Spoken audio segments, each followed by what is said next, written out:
कह रहे हैं ये शाम संस्मरणात् पुंसाम, ये सबके सुनने योग्य बात है, इसलिए मैं कह रहा हूं। परीक्षित जी कह रहे हैं, बोले महाराज आप जैसे संतों का घर बैठ करके हम लोग सुन लेना तो ही हमारे सारे पाप नष्ट हो जाते हैं, लेकिन आप जैसे संत यदि प्रत्यक्ष रूप में सामने आकर के खड़े हो जाएं, चरण छूने को मिल जाएं, चरण को धोने का अवसर मिल जाए, तो महाराज ऐसा ही समझना चाहिए कि साक्षात हरि आए हैं हमारे घर पर। समझ में आ रही है बात? अभी नहीं आई। सुखदेव जी कह रहे हैं, परीक्षित कह रहे हैं, प्रभु आप जैसे संतों का हमें दर्शन भले ही ना हो, दूर बैठे बैठे केवल आपका नाम भी यदि सुन लेना तो भी हमारा जीवन उद्धार हो जाता है, लेकिन ऐसे संतों का दर्शन मिल जाए तो क्या कहना।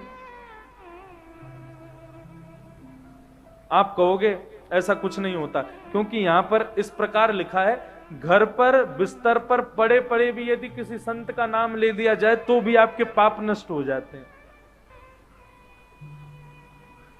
संतों का स्मरण मात्र पाप नष्ट कर देता है।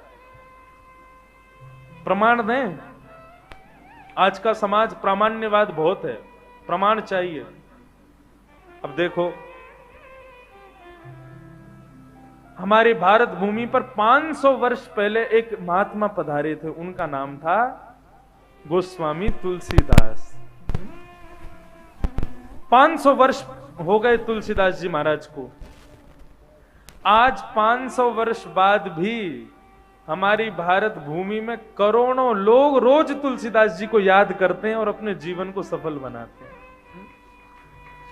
अरे कुछ और भी नहीं करते तो तुलसीदास सदा हरि चेरा की जयनाथ हृदय मंडेरा। हनुमान चालीसा के माध्यम से भी हम तुलसीदास जी को तो स्मरण करते हैं। बच्चे को डर लग रहा है, भय लग रहा है, तब भी तुलसीदास जी की हनुमान चालीसा सुनाते हैं। नवरात्रि का समय आ गया, कुछ तो करना चाहिए, तो रामायण का पाठ शुरू कर देते हैं। किसने लिखी रामायण? तुलसीदास जी ने लिखी। चलो ये तो रही बात तुलसीदास जी की। आज की यूनिवर्सिटी में बड़े बड़े बालक भी मीराबाई के ऊपर, कितनी बड़ी बड़ी यूनिवर्सिटी में फिलॉसफी कर रहे हैं। मीराबाई कौन है? भगवान की भक्त है।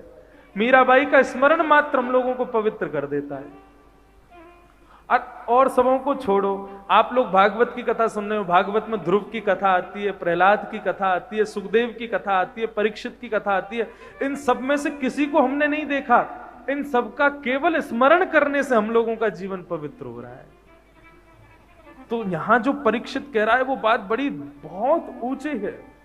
वे कह रहे हैं आप जैसे संतों का घर बैठ के स्मरण मनुष्य को पवित्र कर देता है, दर्शन मिल जाए तो कहना ही क्या।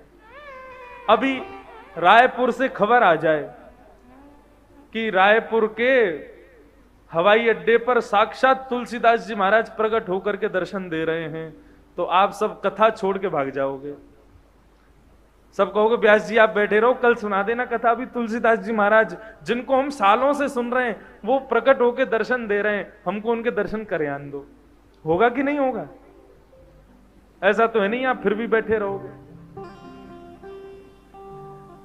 तो जिन संतों का स्मरण इतना पवित्र होता है, उन संतों के दर्शन कितने पवित्र होंगे।